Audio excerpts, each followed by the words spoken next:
að finna mismunandi áferðir og lögun og setja inn í svona lyktakassa sem myndast. Þannig þau eru að fara að búa til eitthvað svona listaverk. Þetta er svona blanda af náttúrufræði og listgreinar.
Það má eiginlega segja það að við duttum eiginlega inn í þetta óvart út í skóla.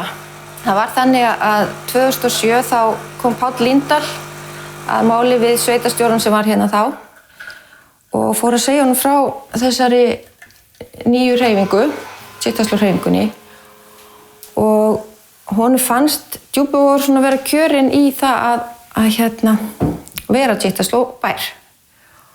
Og þetta tók nú dálítið tíma og það var ekki fyrir 2013 að við náðum að uppfylla öll skilyrðin sem felast í því að vera Titthagslóð-þorp.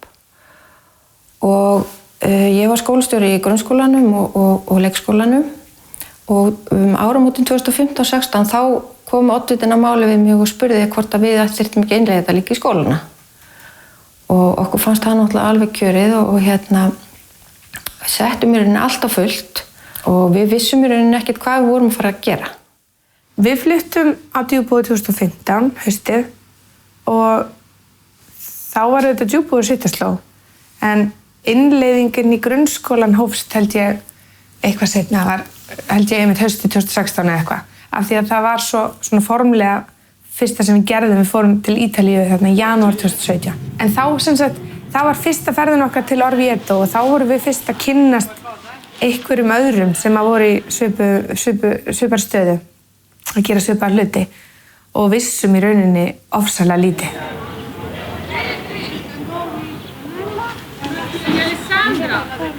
You are going to the primary school, the kindergarten, where you take part in a workshop, and then you have lunch in the kindergarten.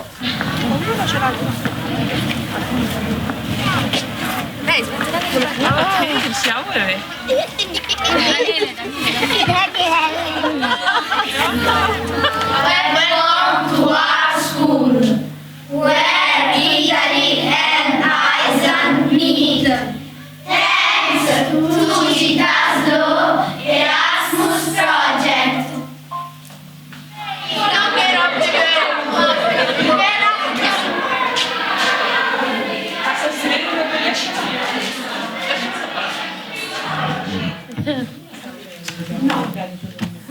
Við héldum að þetta væri rosalega svona, nú er að taka við svona stíft innleiðingaferli og það væri bara Excel-skjal og svo krossað í einhverja reiti og svo væri við bara orðin Titthagslóð skóli.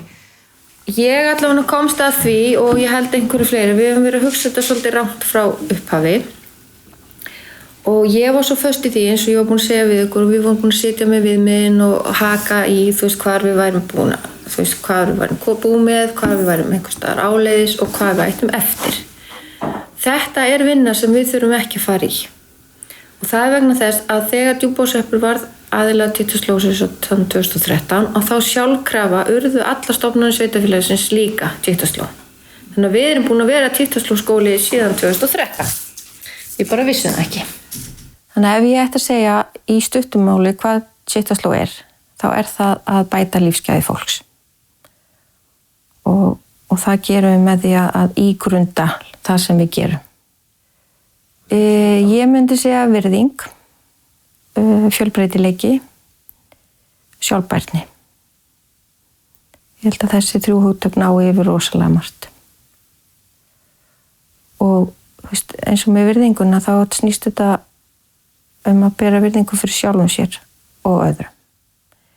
Og fjölbreytileikinn það bara að fagna því að við erum öll einstök og það enginn einn betur en einhver annar og þá enginn einhvern meiri rétt en einhver annar. Og sjálfbærnin bara gengur út á það eins og við öll vitum að við þurfum að huga því hvernig við hugum okkur til þess að næstu kynslóðir geti bara lifað á þessari jörð. Þannig að þetta allt svona grunngildi sem að mér finnst við verðum að fara að hafa í heiðri.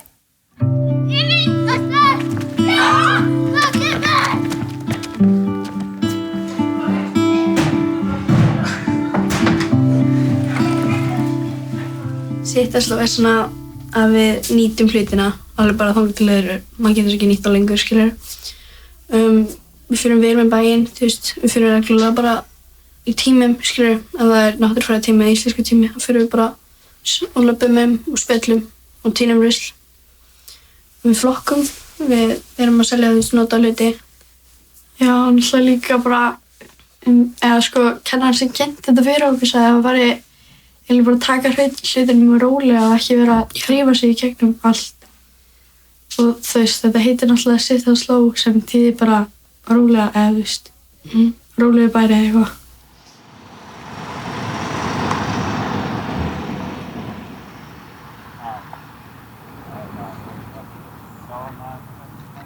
Að þetta í rauninni bara hugmyndafræði sem maður þarf svolítið að taka bara inn í andardráttinn og við þurfum bara alltaf að vera gesturinn. Það ekki hægt að segja bara við krakkana eða fólk bara ok, nú ætlum við að vera gesturinn í viku og þá bara hægt að setja x á það.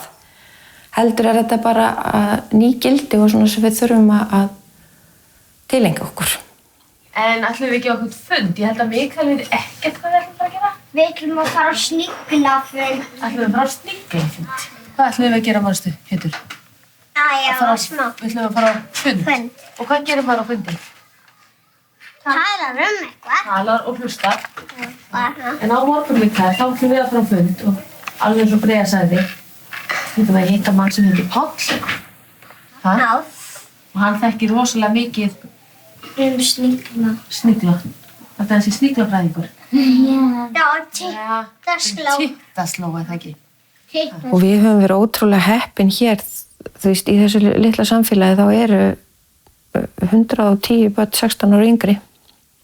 Þannig að við erum rosalega rík þegar kemur að því og ég held að það hafi verið hitti fyrir að þá vorum við með hæsta hlutfall barna í leikskóla á landsvísu per íbúa. Og það náttúrulega ríkidæmið okkar, sko. Það var við gerð skipulagsmála og deiliskipulags, eða aðalskipulags á Djúpavogi og Djúpavogshreppi sem var unnið af teiknistofu Guðrúnar Jónsdóttur. Og það í þeirri vinnu sem hugmyndin af Sittastló kemur fyrst til. Það Páll Líndal sem umhverfissálfræðingur og starfsmaður þarna inn í þessu ferli sem kynnir Djúpavogshrepp svolítið fyrir þessari hugmyndafræði og veit hver hún og fannst hún ríma mjög vel við það sem var verið að gera. Og Páll Líndal hefur svo komið reglulega til okkar og hitti leikskólakrakkana og kynnti þau aðeins betur fyrir þessu og aðeins að athuga hvernig staðan væri á skilningnum hjá þeim.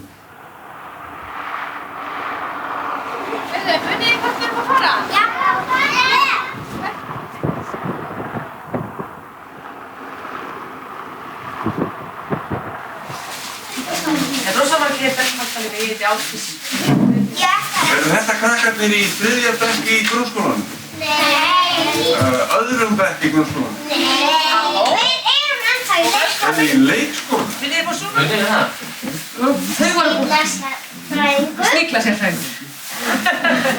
Þetta íslenski fáninn. Þetta fáninn hjá Djúpavogshrepp. Já. Þetta merki Djúpavogs. Og þetta merki Sittastló. Hérna sáum við snigilinn. Hérna stendur Sittastló, Djúpivogur, stuðningsaðili og local support fyrir þá sem fyrir útlendingana. Allt sem þetta hringla Sittaskló, Já, það. akkurat. Hérna Ísland og hérna sjáum við allan heiminn og við erum sérst í samtökum með fólki í fullt af öðrum löndum. Ég tek þess að við sem leikskólastjóri í ágúst 2015 og þá hérna er byrjað að tala Sittaskló en innlengin er ekki svona byrjuð. Það er ráðin starfsmaður hérna inn sem er stuðningur og hún er part og degi verkefnastjóri Sittaskló líka. Fyrsti verkefnastjórin sem er að undirbúa sem heitir Bryndís Skúladóttir.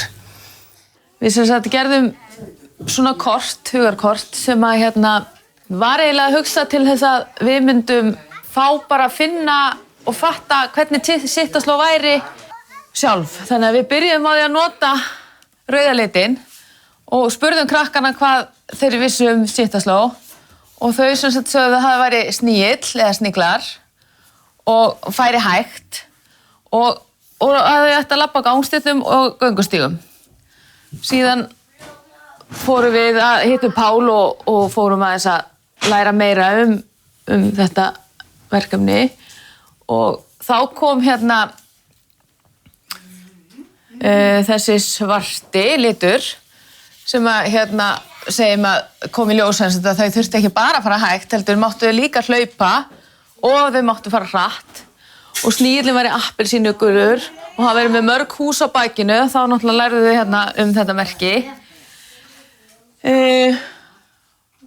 Við værum, þegar það væri dótadagur í leikskólanum, þá væri það rosalega mikið í anda Sittaskló, þar sem við værum að lána dótið okkar og við værum að flokka pappír og plast og fleira og við komum staðið að það væri búið til á Ítalíu. Síðan bættist við að það væri að njóta lífsins, að hugsa vel jörðina og láta okkur líða vel.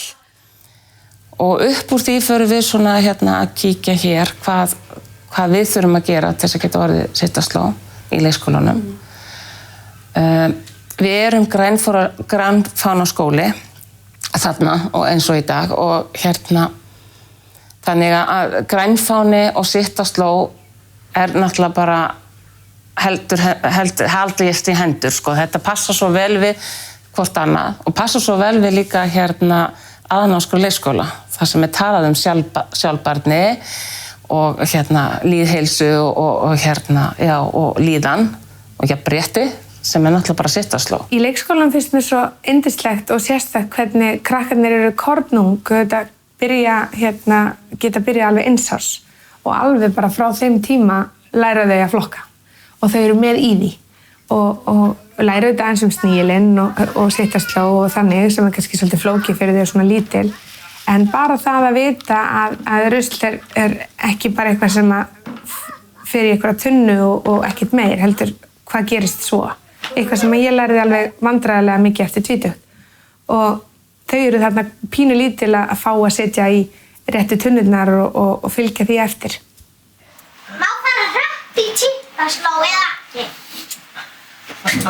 Sko, ég sagði krakkan í gær þegar þið spurðum að þessu að Sittaskló eiginlega bara að segja ykkur að fara varlega. Það má alveg fara svona, það má alveg fara hægt en best er að fara bara svolítið varlega horfa vel í kringum okkur, horfa í allar áttir, sjá hvað hvort það er bíll að keyra eða einhver annar lappa eða eitthvað. Bara fylgjast vel með og fara varlega. Við erum eini Sittaskló staðurinn á öllu Íslandi en kannski einhvern tímann þá getum við verið svona vinabæir við einhvern annan bæ á Íslandi. Getum við Reykjavík eða Akureyri eða eitthvað. En hvað ætla að gera með bolluna? Bolla mömmu og pappa. Bolla mömmu og pappa. Ég ætla að byrja að bolla ömmun og afa og svo borgu litlu systurina.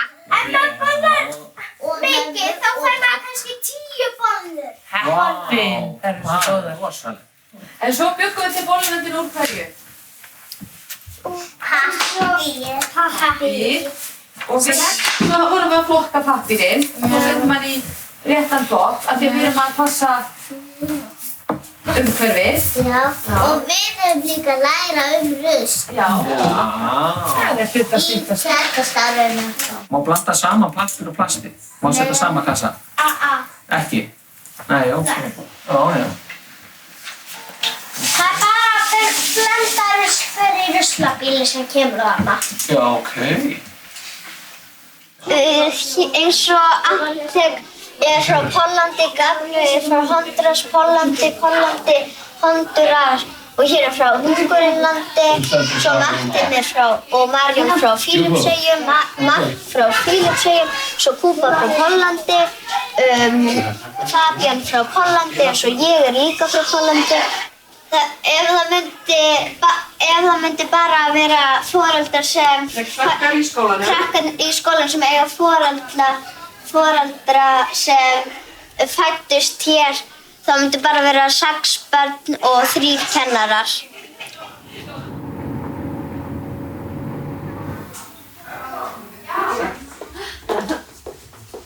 Já, þetta svona á meðan allavega erum við að byggja nýtt rými. Þá ég hér svona að mestu leyti. Ég kenni listgreinar í þennan skóla, smíði og myndmennt. Kannski 2 jökkum, eins og maður segir, af því ég aðstoðarskólastjóri í hlutastarfi líka. Þannig að ég kom kannski líka aðeins að þessu svona með stjórnendum í upphafi. Við vorum í raun og veru alveg sitt að slá fyrir, skiljið. Það bara að ganga til liðs við þessi samtök, það bara gefur okkur svona eitthvað regluverk sem hægt að fara eftir. Og það svona bara hvetur okkur til að staldra við og hugsa, erum við á rétti leið, en æða ekki bara alltaf áfram. Þannig að í raun og veru þá myndi ég segja að flest allir hérna á Djúpavogi þurfti ekkert að breyta neitt miklu til þess að verða sittasló, skilji. Og við þurftum ekkert að kannski breyta mjög miklu, við erum búin að vera að kenna úti, ég var að kenna svona líka í öðrum skóla í Reykjavík, sem ekkert sittasló. En með því að innleiða þetta og taka þetta markvisst inn og tengja þetta hæfniviðmiðum, þá þetta svona eins og reglíf. Við höfum eitthvað svona til þess að við getum stundum að staldra við og sagt, nei, þarna ef við gerum þetta. Tek sem dæmi sem langaði mér rosalega mikið að fara með nemendur og við ætluðum að senda flöskuskeyti. Við vorum komin á stað í þeirri pælingu þegar við fórum að hugsa, er það góð hugmynd að fara bara með 20 plastflöskur og henda þeim í sjón? Getum við ekki fundið einhverja aðra leið til þess að vera í, það svona ýmislegt, þetta bara fær mann til þess að staldra við að hugsa. Er betri leið?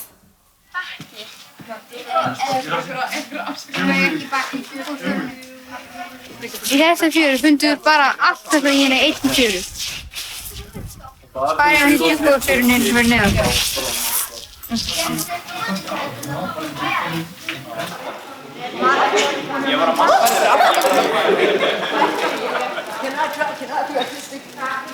Við komum með 2 kjóla, 2 bíls og... Hvert eru þið að fara? Ég veit það ekki. Til Orvieto. Á Ítalíu. Við erum að fara í samvinnu við skóla í Orvieto. Hitta krakkana og svona... Vegna Sittasló. Við erum einu bærinn í Íslandi sem Sittasló. Þetta verður þetta bara svona eins og almenn skólaferð bara klikkað, ógeðslega gaman og ógeðslega erfitt og allt í bland. Það sem svo frábært samt með þessa krakka eru alveg einstök, er að þau eru alveg upp á þessum litla stað í þessu örugga umhverfi og þarna erum við bara á leiðinni á Keflavíkurflugvöll og Orvieto og svo meira sér til Rómar.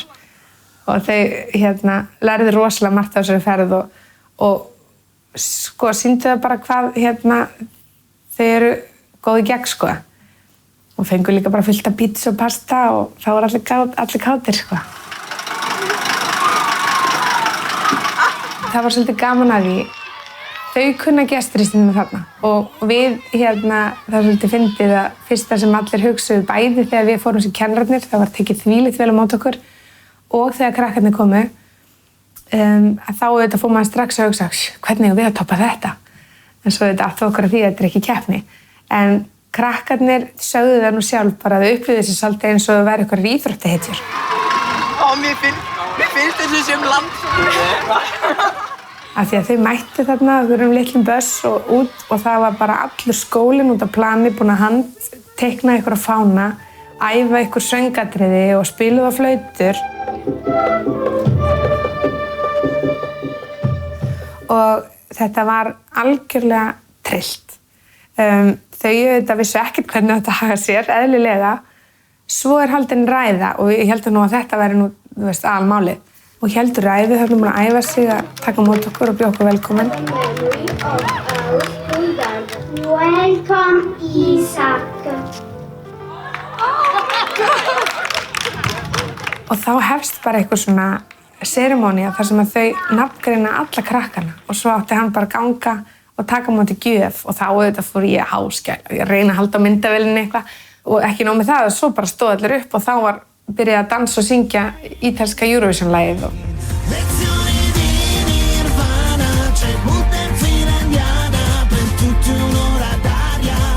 Og krakkarnir okkar auðvitað tóku vel í það og voru með og þannig að það tekið vel á mót okkur. Það er ekki hægt að segja annað. En krakkarnir fengu ofsalega góða upplifun og lærðu ýmislegt og voru kynnt fyrir fórum til dæmis og hittum leirlistamann, þannig að þau voru svona að reyna að sýna okkur einmitt innviðina sína og í leiðinni að kynnast menningunni og svona hvað er að gerast hjá þeim og tókum þátt í Rósahátíð sem er alveg einmitt fyrirbæri sem foreldrafélagið stendur fyrir upp á klettinum og krakkarnir voru saman að búa til eitthvað listaverk sem var svo opinberað á hátíðinni og það er gert eitt svoleiðis á hverju ári. Krakkarnir okkar fengu semst að vera með í því. Samgönguleiðir Djúpavogi. Bláu línurnar eru hjólaleiðir og göngustígar. Þú getur leigt hjól og alls konar einhver tæki hjá kirkjunni og skila því hjá búðinni og endanum á Hafsminni. Síðan er ferja sem gengur frá Djúpavogi til Karlstaða, Karlstaði til Djúpavogs, Karlstaði til Papeyjar og Papeyjar til Djúpavogs. Síðan á milli Djúpavogs og Karlstaða á að vera svona lítil eyja sem litlu krakkarnir vildu hafa svona skemmtilega eyju til að leika sér, svona hopparkastanga. Svo koma stjórnendur til okkar frá Ítalíu og þá sem sagt sá sem yfir Sittaslow bara global. Hann með aðsetur þarna í Orvieto þar sem við fórum. Hann kom með. Hann tengist í raun og veru ekki kannski skólavinnunni en hann var bara svo spenntur yfir þessu að þarna væru bara nokkrir skólar að grípa þetta. Þannig að hann kom með og það var stofnað formlegt svona Sittaslow Education svona ángi af Sittaslow sem þá bara það bara í ferli. Þú veist svo sem ekkert gerst eitthvað rosalega hratt en það á þetta ekkert að gerast hratt.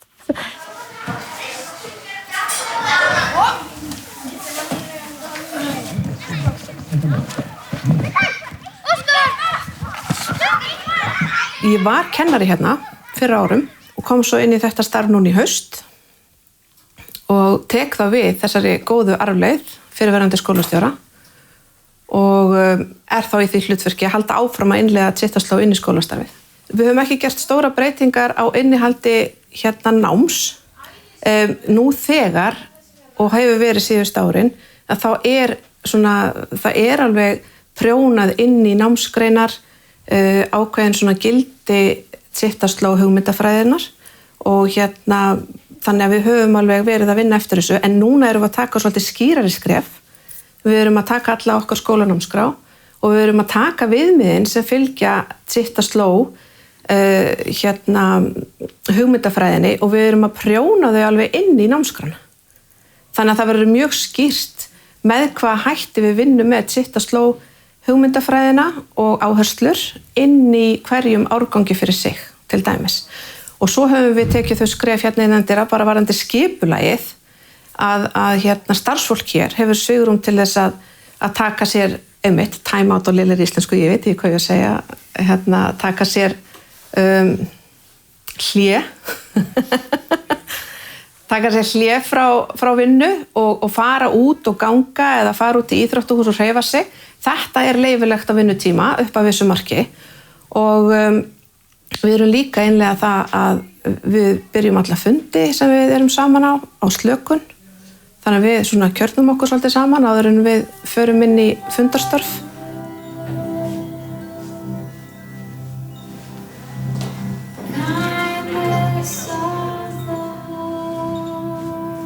athyglinni af fótunum og öllu því sem þú finnur fyrir í fótunum á þessu augnabliki.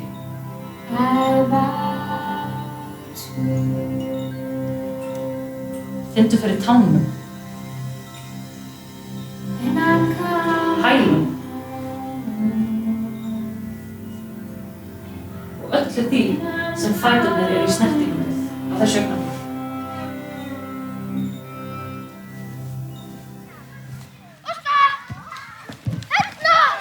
Jæja, var verið að hringja.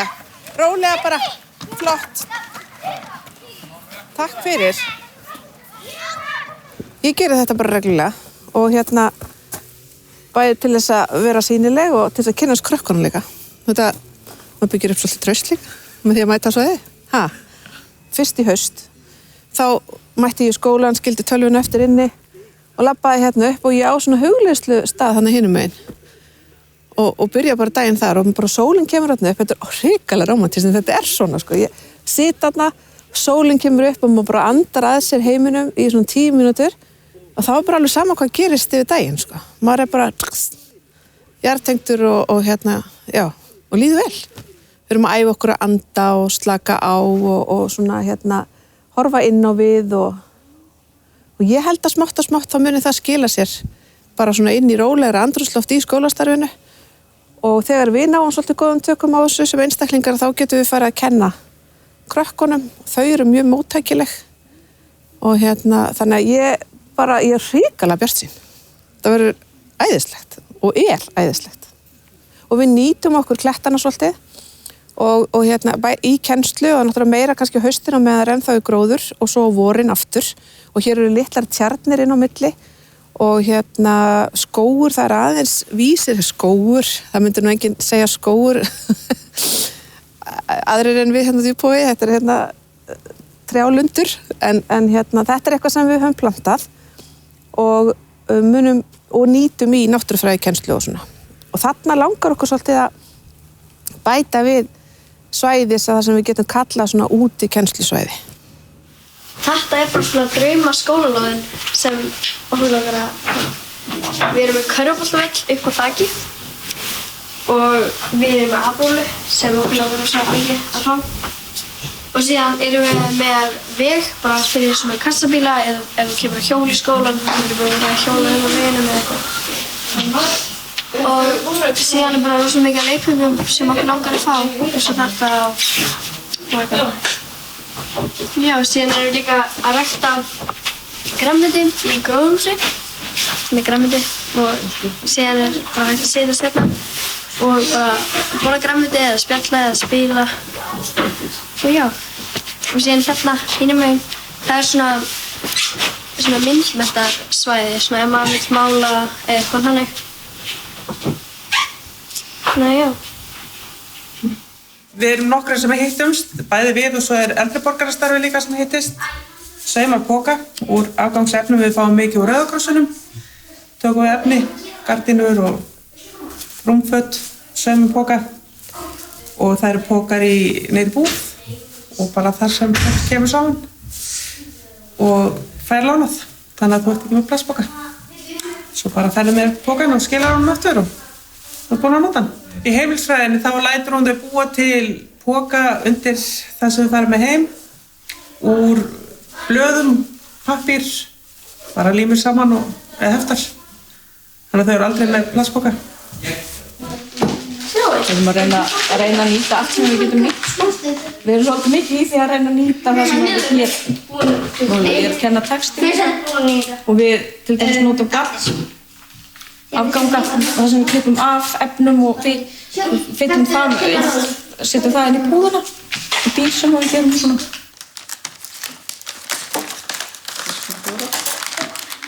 Og þau eru mjög hrifin af brokkoli og finnst brokkoli mjög gott. Þannig að við ákvaðum að prófa að rækta okkar eigi brokkoli. Svo kemur í ljós í haust hvort að það hafi tekist. En það er allavega líf þarna og útlit fyrir að það sé eitthvað að gerast. Þannig að vonandi fáum við brokkoli. Við getum elda okkar eigið brokkoli í haust. Þeim finnst agalega og það er alveg keppnum að fara á vökva og maður þarf svona aðeins að passa þegar við erum að taka arfan, sko, að þau sé ekki að taka allt hitt líka. Það getur verið svolítið erfitt því þau eru svo æsti að taka þátt í þessu með okkur. Við vorum komin langt á veg með umhverfisvitund og flokkun þegar við byrjum í Sitthafsló, út af því við erum grænbannaskóli. Þannig að okkar svona í stýrihópnum hugsuðum við það í byrjun að við myndum aðeins svona bara fara yfir aðalnámskrána og hugsa, ok, hvar er Sitthafsló þarna? Hvar er Sitthafsló þarna? Og Sitthafsló er náttúrulega bara í öllu. Það er náttúrulega bara svolítið þannig. Sitthafsló hentar alveg rosalega vel, sérstaklega inn í leik- og grunnskólana og það er svo mikilvægt að byggja á bara, grenndarkennslu og að þekkja umhverfi sitt. Því að þannig lærum líka bara virðingu fyrir náttúrunni sem er í kringum okkur og metum betur lífið. Þetta er sem sagt pókarnir og það við fengum bara gemis fullt af nærbólum sem við síðan saumum bara saman við endan. Þetta er eitt saumur og svo eru bara nærbólarnir en þetta var allt nærbólir sem annars hefðu bara farið bara í Rauða krossin sem fólk eða í ruslið sem fólk var að henda. En það er þetta mjög skrautlegi pókar hjá okkur og mjög flottir bara. Og svo eru þeir bara merktir og hvert bara skrifa hvaða barn fer með það heim. Þannig að það eru notaðir aftur og aftur og aftur og aftur. Og þetta eru margir af þessu pókum eru þeir sem byrjuðu fyrst 2016 sko. En það er notkun, af því þeir eyðileggjast náttúrulega ekki neitt. One year ago, we started with this tank top, and they're just sewing on the bottom, and we use it. These are bags. Yeah, if they have wet clothes or something, we don't, and then recycle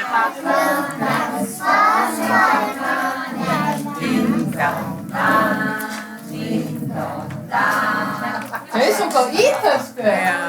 Og svo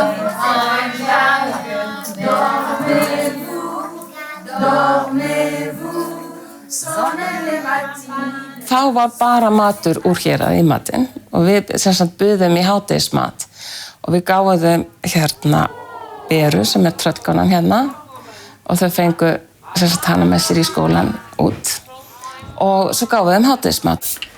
Við tókum á móti þeim og gáðum glænýja ýsu, sáðna ýsu, kartöflur og gulrætur og nýbakað rúgbrauð. Sem er nú bara með í vinsælasta í leikskólanum. Blessa rúgbrauðið. Og þeim fannst þetta alveg rosalega gott allt, sögðu það allavega. Þannig að þetta var bara, smjörið var ekki hérðan, það var eiginlega eina. En allt annað var hérðan og þeim fannst það alveg stórmerkilegt og fannst þetta allt svo gott og svo frábært og bara átti ekki til orði yfir öllu. Þau sátu með börnunum við matarborðið sem okkur fannst svolítið, það gerum við, okkur fannst svolítið svona áríðandi að þau myndu líka upplifa hvernig þau fengi sér og þau myndu sjá hvernig það færi fram. Að því þá vorum við náttúrulega búin að vera úti og sáum að matmálstímarnir þar eru allt öðruvísi. Þar er reglugerðin, ítalska reglugerðin alveg í bara hávegum höfð sko. En hjá okkur þess að langaði svo að við upplifa okkar frjálsræði með matatímana.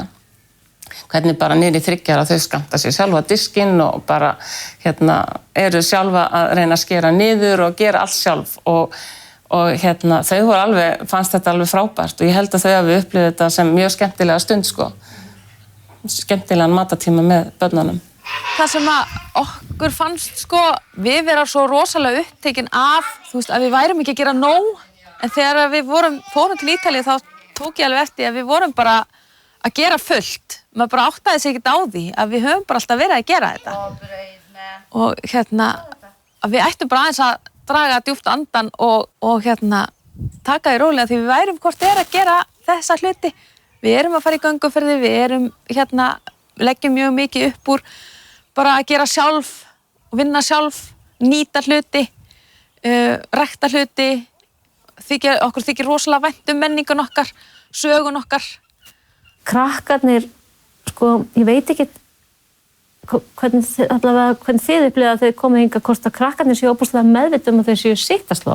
En þegar þið spurjið þau út í ýmislegt eins og bara umhverfisvernd og annað, þá er þetta svolítið mikið í þeim, skiljið. Þetta er endurvinnslutuna.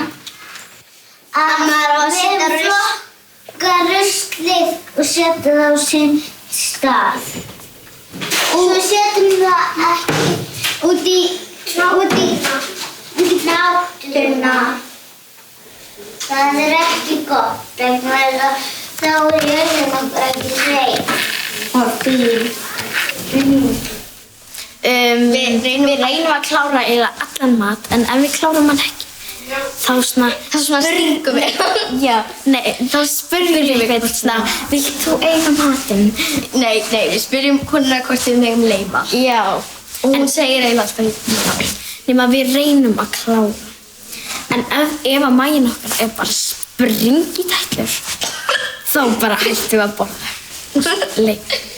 Í meðlunum í skólanum þá erum við að passa upp á að við séum ekki að sóa miklu mat, þannig að þau vigta alltaf hversu mikið við leyfum eftir hvern mat og ef við erum að leyfa of mikið af einhverjum ákveðnum mat þá skammta þau svona og segja okkur að fá ekki of mikið og þau alltaf svona að láta okkur vita ef við erum að leyfa of mikið eða ef við líka fá of mikið. Ég hefði aldrei komið á Djúpavog fyrir 2015. Maður hafði einmitt heyrt af þessu sittarsló, þessari hugmyndafræði og hún heillar. Við vorum þetta margar ástæður fyrir að við ákváðum að láta vaða. Við vorum til dæmis nýorðnir foreldrar, áttum 8 mánaða gamla stúlku þá og ég fann það svolítið að maður var strax byrjaður að reyna að púsla þessu fyrirfram. Fæðingarorlofið er langt frá að vera búið en ég var samt og við farin að hugsa það út hvernig þetta ætti alltaf að ganga upp. Ég að vinna út á Granda búandi lengst upp í Kópavogi og það var ekki leikskólapláss fyrir en ég veit ekki hvenar og þá átti afinn að taka 3. daginn og 5. dag eftir hádegi og svo var púslið hafið. Og þetta myndi og hefði alveg gengið upp af því við hefum góða að en þegar að þessi hugmynd kom upp, fara bara í sveitina, þá heillaði það einhvern veginn töluvert meira. Ég fann svona pressuna bara sem ung kona og ung móðir að maður átti svolítið að vera að gera allt. Við erum að eignast þarna fyrsta barnið okkar en líka að leggja fyrir til að eignast fyrsta heimilið og ég átti svona, fannst ég samt svona svolítið lélega að vera ekki að opna heimasíðu eða fyrirtæki eða skrifa bók á sama tíma. Það var einhvern veginn allt að gerast og allt fyrir 30. Og mér fannst þetta ekki alveg ganga upp og einhvern veginn allir á þeytingi og klukkan 6 og enginn komin heim af því að þá eftir að fara í búðina og ég var ekki alveg tilbúin að drekka hana Kool-Aid sko. Og þannig að við hugsuðum bara, við prófum þetta bara og í versta falli þá kemur við bara aftur heim suður og við ætlum bara að prófa 1 ár og nú eru árun orðin rúm 4 og við erum bara búin að kaupa okkur hús og börnin orðin 3. Þannig að ég er skítrædd að það losna aldrei við okkur sko.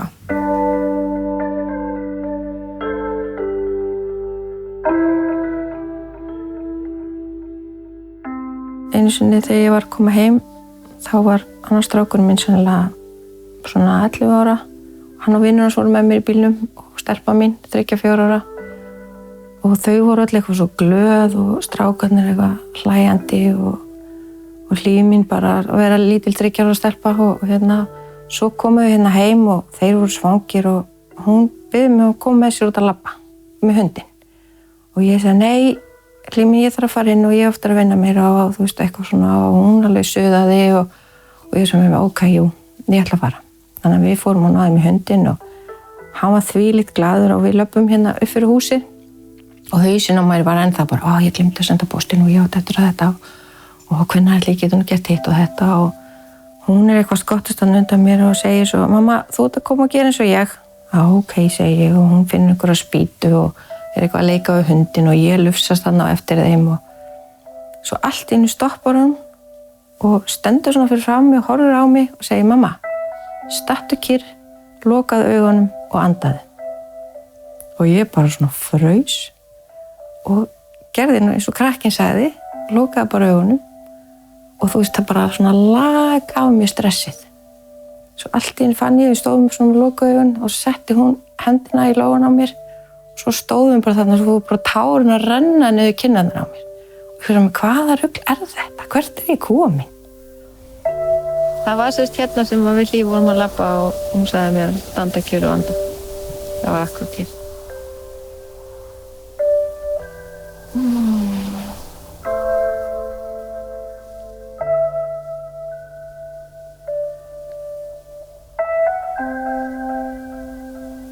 Eirínus í öldun.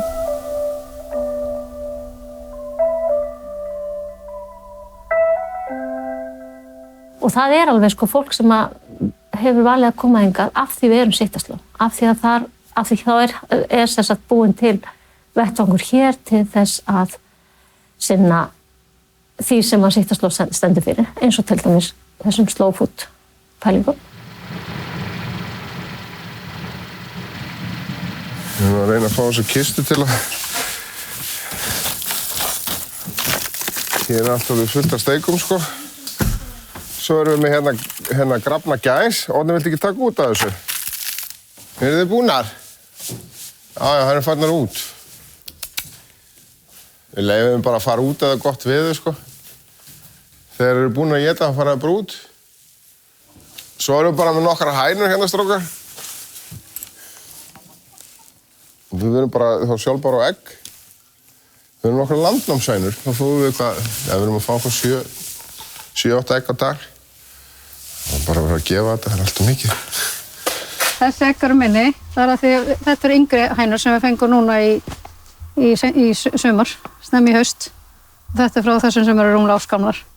Þannig að þær eru ekki farnar að verspa alveg. Já, ég er búin að vera í slow food samtökunum í 10 ár.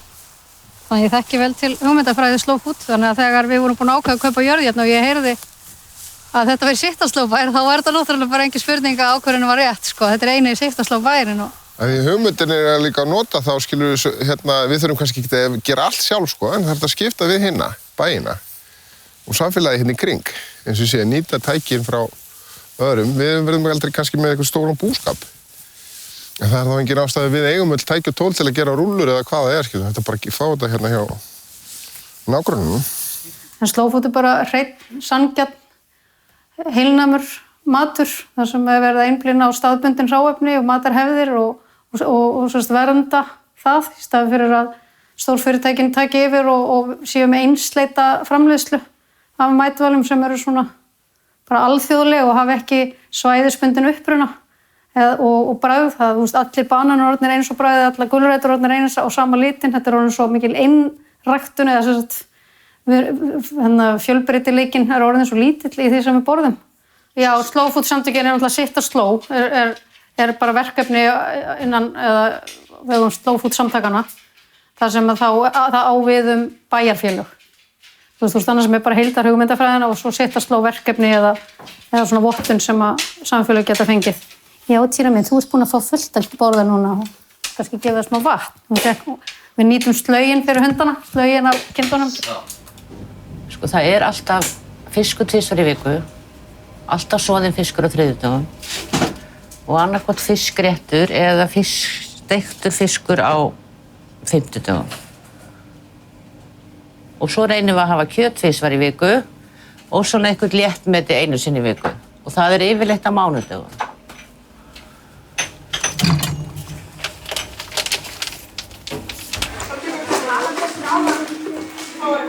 Eitt stór þáttur í Sittaslow er að búa til tækifæri þar sem fólk getur komið saman. Og það er mjög mikilvægt, sérstaklega kannski svona litlu þorpum. Og við sitjum hérna upp árshátíð á hverju ári, alltaf í janúar. En krakkarnir, allir nemendur í skólanum byrjaði að við förum í hugmyndavinnu og nú erum við til dæmis að fara að setja upp grís. Og þá er bara að fara í hugmyndavinnu og það er bara að horta á myndin og skissa og rætt þetta frá öllum liðum af því að þau eru náttúrulega frá 1. upp í 10. bekk. Það er náttúrulega svona mjög mismunandi hvernig þau upplifa að sjá grís, til dæmis í þessu tilfelli. Síðan gera allir nemendur ákveðna skissu og hvernig þau sjá fyrir sér leikmyndina og síðan verður ykkur svona veljum við það saman og nú til dæmis komin hérna hugmynd að leikmyndinni sem í raun og veru þá gerist grís á Djúpavogi og með öll okkar svona kennileiti, eða mörg okkar kennileiti svona bakvið og það bara búið að rugla þeim. Fyrst vorum við að vinna þetta á svona, þegar við byrjuðum, þá vorum við að vinna þetta á svona jarðvegsdúk. Þá þarf að panta hann sko, að láta senda hann og allt þetta. Síðan fórum við bara að leita til fyrirtækja og núna í nokkur ár erum við búin að fá pappa hjá Búlastindi. Þeir fá svona risastóra pappaspjöld sko og eitt ári vorum við mjög heppin, þá skemmtist þarna bretti hjá þeim í flutningi. Þá áttum við alveg í heila leikmynd en við svo bara endurnýtum við það. Nú erum við til dæmis að endurnýta hérna. Þannig að verður þess að skólinn og svo setjum við Djúpavoga bakvið. Síðan hönnum við undir þetta, við erum ekki búin að ákveða hvernig það verður þetta að snúa þessu á sviðinu og hinum megin er stelpuherbyggið þegar það er gata eyrað á henni, sendi í það. Grunnskólinn hefur tekið þátt í lista landamæra, verkefni sem hún hefur alltaf tekið svolítið vel að sér og krakkarnir taka þátt í og í kringum þessa innleiðingu og Ítalíuferðirnar okkar, þá fóru krakkarnir sem fóru til Ítalíu, þau voru að búa sér til listaverk sem voru svona tengt Orvieto. Þessi búin hún. Hefði alls ekki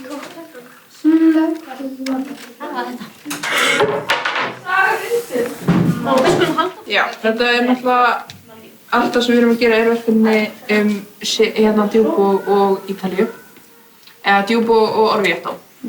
Ég að gera Sittastló sníðin og ég ætla að gera svona kalla, eða krakka, úr spýtaköllum sem svona leitt haldið hendur og til að við erum öll saman í þessu. Og síðan á, síðast krakkin hér að vera með ítalska fánann og síðast krakkin hér að vera með íslenska fánann. Ég ætlaði fyrst að gera kirkjurnar, en það voru bara svo margir að gera það, þannig að ég ákvað að gera eitthvað aðeins öðruvísi. Og ég kom með sníðin í þetta, það er engin annar með sníðin, þannig að mér langaði bara að gera hann. Og mér langaði líka að vinna með glerinn, mér finnst ógeðslega gaman að vinna með glerinn. Bara upp í smíðastofu, þetta allt afgangar af, þetta er kannski búið að vera frá því að smíðastofan byrjaði, bara gler. Þetta er búið mjög lengi til og síðan bara sker ég þetta svona, krypi. Við höfum bara að hægja á okkur, lifa lífinu og njóta. Eins og Sníðlinn, hann, nýtur hverja stund.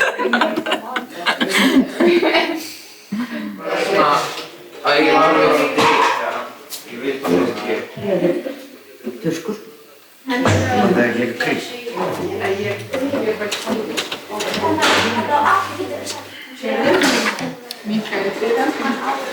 Þetta eru bara gamlar flíspeyssur sem við erum að nota og svona það gerum við. Síðan rennum við á sá að þú séum agalega fín.